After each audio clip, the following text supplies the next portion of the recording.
Hello, welcome to our channel. ఈరోజు నెల్లూరులో జగనన్న చేసిన పర్యటన అది ఇంకా నా భూతో నా భవిష్యత్ అత్యద్భుతంగా జరిగింది. చాలా సంతృప్తికరంగా జరిగింది.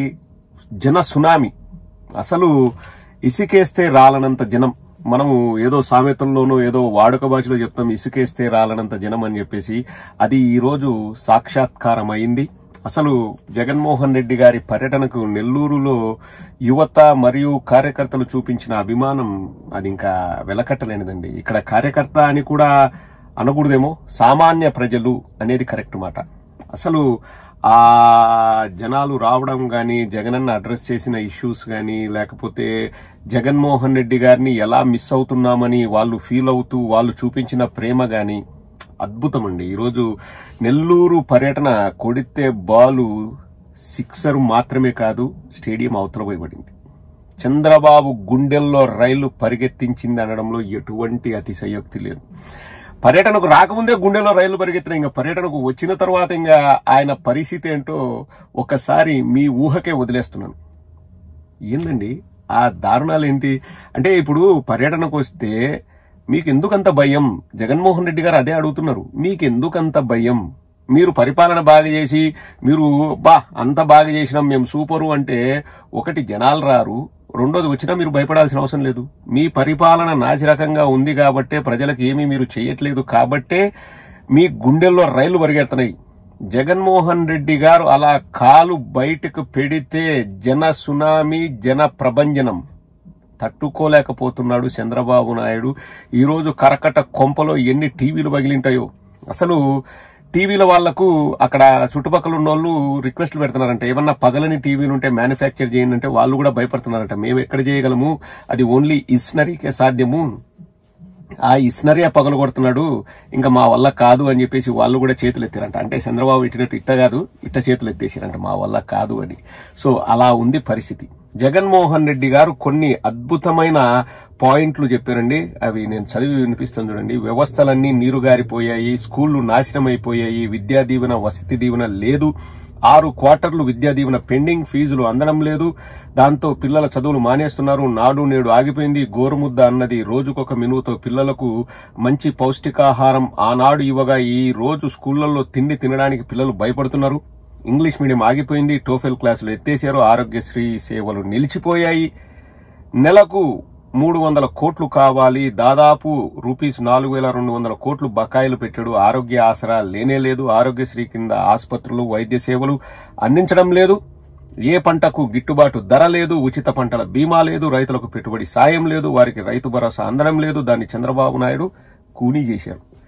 చంద్రబాబు పాలనలో రైతులకు ఆత్మహత్యలే శరణ్యం అన్నట్టుగా వ్యవసాయం మారింది. రాష్ట్రంలో లా అండ్ ఆర్డర్ పూర్తిగా దిగజారిపోయింది. దాని గురించి ఎంత తక్కువ మాట్లాడితే అంత మంచిదండి.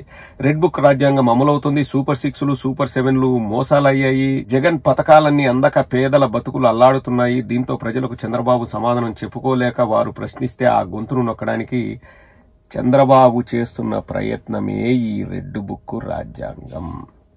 అసలు మనం చూస్తున్నామండి, ఒక వీడియో కూడా నేను చూశాను, అది ఇక్కడ ప్లే చేయలేను. బీసీ జనార్దన్ రెడ్డి తమ్ముడు కానిస్టేబుల్ ను కొట్టాడు. అది రెడ్ బుక్ రాజ్యాంగంలో కొత్త అధ్యాయం. కానిస్టేబుల్ పైన చేయి చేసుకోవడం ఏందండి? పోలీసు వ్యవస్థల్ని అవమానించినట్లే. అసలు లా అండ్ ఆర్డర్ గాడి తప్పిపోయింది.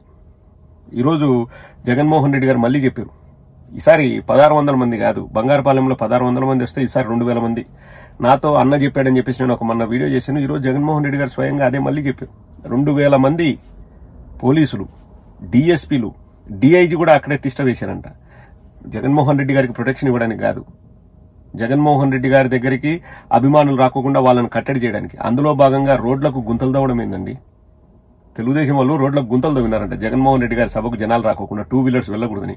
ఇంతకంటే దౌర్భాగ్యం ఉంటుందా? కానీ గుండెల నిండా ప్రేమ అండి. జగన్మోహన్ రెడ్డి గారంటే విపరీతమైన ప్రేమ. ఆ ప్రేమ వలన ప్రజలు వస్తున్నారు. వాళ్లకు ఈ పరిపాలన నచ్చక తండోపతండాలుగా తరలి వస్తున్నారు. చంద్రబాబు నాయుడు అర్థం చేసుకోకుండా ఏమన్నా అంటే చాలు పోయి ఆడిపోతాడు, ఒక మైకిడి పెట్టుకుంటాడు, ఆడిపోయి ఎవరో బార్బర్ షాప్కో లేకపోతే ఇంకో షాప్కో వెళ్ళేది, బడ్డీ కొట్టు దగ్గరికి వెళ్ళేది. జరుగుతుందా? గుడికి వెళ్ళి మాపింగ్ స్టిక్ తీసుకొని స్వీపింగ్ చేస్తున్నాడు. అటుంటాయి ఇంకా డ్రామాలన్నీ. అది కూడా ఇలా ఇలా అని వెళ్ళిపోయాడు. ఏం ఊడ్చినాడు? పవన్ కళ్యాణ్ మెట్లు కింద నుంచి పైకి గడుగుతాడు. ఎవరైనా మెట్లు పైనుంచి కిందకి గడుక్కుంటూ వస్తారా? కింద నుంచి పైకి గడుగుతారు. అన్ని డ్రామాలు. మనం ఏదైనా స్వచ్ఛందంగా మనం ప్రజల కోసం, ప్రజల కోరిక మేరకు అక్కడికి వెళ్ళి మనం ఏదైనా చేస్తున్నాం అనుకోండి, ఆంక్షలు. మళ్ళా ఏమన్నట్టు జనాల్ని సమీకరించినారంట. ఎవరిని సమీకరిస్తారు? ఎంతమందిని సమీకరించగలమండి? Is it possible? వాళ్ళంతకు వాళ్ళు స్వచ్ఛందంగా వాళ్ళు వస్తుంటే మేము సమీకరించడం కాదు, మీరు అడ్డుపుల్లు వేస్తున్నారు. కానీ వాళ్ళు అన్నిటినీ జయించుకొని వస్తున్నారు. జగనన్న మీద ఉన్న ప్రేమ లాంటిది. అన్ని ఒక ఎత్తు అయితే 2 వీడియోలు మాత్రం ఇంకా అది నా భూతో నా భవిష్యత్ అండి. చూపిస్తాను చూడండి 2 వీడియోలు. ఒకటి జనాలు రాకుండా ఆపడానికి చంద్రబాబు నాయుడు చేసిన ప్రయత్నాన్ని చూసి జగన్మోహన్ రెడ్డి గారు చేసిన కామెంటు, ఇంకోటి పెద్దిరెడ్డి వర్సెస్ చంద్రబాబు నాయుడు. ఆ 2 వీడియోలు చూద్దాము. ఫస్ట్ జనాల్ని ఆపుతున్న చంద్రబాబు నాయుడుపై జగన్మోహన్ రెడ్డి గారు చేసిన హాట్ కామెంట్. నన్ను అభిమానించే వాళ్ళు ఎవరైనా కూడా వస్తే తప్పేమిటి అని అడుగుతా ఉన్నాను. వాళ్ళని రానివ్వకుండా ఏకంగా రోడ్లన్నీ తోవారు. సందులు బొందులు ఎక్కడి నుంచి అయితే బండ్లు వస్తాయని అనుకుంటున్నారో, 2 వీలర్స్ వస్తాయని అనుకుంటున్నారో, రాకుండా చేసేందుకు ఏకంగా రోడ్లను తవ్విన అధ్వానమైన పరిస్థితి బహుశా ప్రపంచ చరిత్రలో ఏ రాజకీయ పార్టీకి ఉండదేమో, ఒక చంద్రబాబు నాయుడు గారి పార్టీకి తప్ప. నిజంగా ఒక ప్రతిపక్ష నాయకుడిని చూసి చంద్రబాబు నాయుడు ఇంతగా భయపడతా ఉన్నాడంటే నిజంగా చంద్రబాబు నాయుడు గారు ఎక్కడైనా బావి చూసుకొని దుంకాలి. కరెక్టే కదండి. ఇప్పుడు చంద్రబాబు నాయుడికి అంత భయంగా ఉంటే ఇంకా డైరెక్ట్ ఏదైనా బావి చూసి దూకడం మేలు. ఏంటికి ఈ పనులన్నీ చేసి అబాసు పాలు కావడం దేనికి? గుంతలు తవ్వడం ఏంటి సార్? గుంతలు తవ్వడం చంద్రబాబు సార్, గుంతలు తవ్వడం ఏంటి సార్? నాకైతే అర్థం కావడంలే. మీరే చెప్పండి. ఇప్పుడు వెహికల్స్ కూడా గుంతలు తవ్వినారట, మళ్ళీ గుంతలు పూడ్చాలి కదా, దానికి కూడా ఒక 1000 కోట్లు ఏమన్నా బిల్లు రాస్తాడేమో. అంటే వాళ్ళ మనుషులకు ఒక 950 కోట్లు మళ్ళీ దాంట్లోంచి దోచిపెట్టడానికి. సార్ చంద్రబాబు నాయుడు సార్, ఇటన్నీ చేస్తే మీ పరువు పోతుంది సార్, వద్దు సార్. ఇంకా ఎందుకు కోపము అంటే జగనన్న దాని గురించి కూడా ఒక స్టోరీ చెప్పాడు. జగనన్న ఎన్నిసార్లు చెప్తున్నాడంటే అందులో ఖచ్చితంగా సంథింగ్ ఈజ్ దేర్ మా. I don't know what is the actual fact మా, బట్ చంద్రబాబు నాయుడు గారి గురించి, పెద్దిరెడ్డి గారి గురించి జగన్మోహన్ రెడ్డి గారు చెప్తారు. అది చూసి ముగించేద్దాం, ఒక్కసారి వినండి. పెద్దిరెడ్డి రామచంద్రారెడ్డి చిన్నప్పుడు చేసిన ఆ చిన్న గొడవ, ఆ కలిసి చదువుకున్నప్పుడు పెద్దిరెడ్డి రామచంద్రారెడ్డి చంద్రబాబు నాయుడు చెప్పుతో కొట్టాడు అని చెప్పి, కాలేజీ టైంలో గొడవలు జరుగుతూ ఉంటాయి, కొట్టుకుంటా ఉంటారు. Very common. పిల్లోళ్ళన్నా కొట్టుకోకుండా ఉంటారా? ఉండరు. పిల్లోళ్ళు అన్నప్పుడు చంద్రబాబు నాయుడు ఉడుకు రక్తంలో ఉంటాడు, మా పెద్దిరెడ్డి రామచంద్రారెడ్డి అన్న ఉడుకు రక్తంలోనే ఉండింటాడు. తపానాలు పీకింటాడు. ఏం తప్పే ఉంది? ఆ టైంలో జరిగింటాయి. ఏం చిన్నప్పుడు ఉడుకు రక్తంలో జరిగింటాయి. చెప్పుతో కొట్టాడంట పెద్దిరెడ్డి రామచంద్రారెడ్డి చంద్రబాబు నాయుడిని. ఇంకా అది మనసులో పెట్టుకుని ఇప్పుడు అరెస్టులు చేస్తా అంటే అవుతుందే? చంద్రబాబు నాయుడిది ఉడుకు రక్తం, పెద్దిరెడ్డి గారిది ఉడుకు రక్తం. ఉడుకు రక్తంలో ఒకరినొకరు పటా అని కొట్టుకుంటారు. ఏమంటే అప్పుడు చంద్రబాబు నాయుడిని పెద్దిరెడ్డి కొట్టినంట, చంద్రబాబు నాయుడు కొట్టలేకపోయినంట పటా అని. ఏం పిల్లలుగా ఉన్నప్పుడు కొట్టుకుంటారు అబ్బాయి, ఏం పిల్లకాయలు కొట్టుకుంటే అదేమన్నా తప్ప? దాన్ని మనసులో పెట్టుకుని ఇన్నేళ్ల తర్వాత నేను కక్ష తీర్చుకుంటా అంటే ఇదేం కథ చంద్రబాబు? ఒకటి జనాలు వచ్చే గుంతలు తవ్వుతావు, నిన్నెప్పుడో చెప్పుతో కొట్టినారని చెప్పేసి ఇప్పుడు కక్ష తీర్చుకుంటా అంటావు. What is this Chandrababu?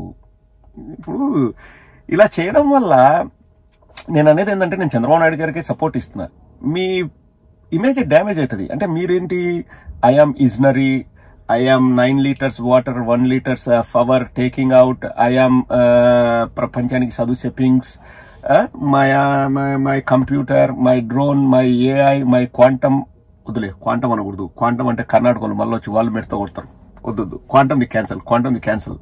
అంటే తెలియనంత వరకు మేమే చెప్పుకుంటాం, తెలిసిన తర్వాత అవన్నీ క్యాన్సిల్ చేస్తాం. ఇంకా డ్రోన్ నేనే కనిపెట్టినా, కంప్యూటర్ నేనే కనిపెట్టినా, సెల్ ఫోన్ నేనే కనిపెట్టినా, ఏఐ నేనే కనిపెట్టినా, చాట్ జీపీటీ నేనే కనిపెట్టినా, అది నేనే కనిపెట్టినా, ఇది నేనే కనిపెట్టినా. క్వాంటమ్ ఒకటి కాదులే, క్వాంటమ్ కర్ణాటకలో. సో ఇట్లా చెప్పుకుంటే చంద్రబాబు ఇప్పుడు నేను కక్ష తీర్చుకుంటున్నా అంటే బాగోదు కదా చంద్రబాబు. నువ్వు ఆ లైన్లోనే పోతాడు, ఆ బిల్డప్ లైన్లోనే పోతాడు. ఇటు రావాకు నువ్వు మళ్ళా. చిన్నప్పుడు ఎప్పుడో చెప్పుతో కొట్టించుకుంటే ఇప్పుడు కక్ష తీర్చుకోవడం ఏంది? నాకు కూడా నచ్చలే, నేను ఖండిస్తాను. బట్ జోక్స్ అపార్ట్, అద్భుతంగా జరిగింది. జగన్మోహన్ రెడ్డి గారి గ్రాఫ్ అది పెరుగుతూనే ఉంది, చంద్రబాబు నాయుడు గ్రాఫ్ పడిపోతూనే ఉంది. ఇది ప్రజలకు మంచిది. అంతిమంగా ప్రజలకు, వాళ్లకు మంచిది. జగన్మోహన్ రెడ్డి గారు బయటికి వస్తే అప్పుడైనా కళ్ళు తెరిచి చంద్రబాబు నాయుడు పనిచేస్తాడని ఆశిద్దాం.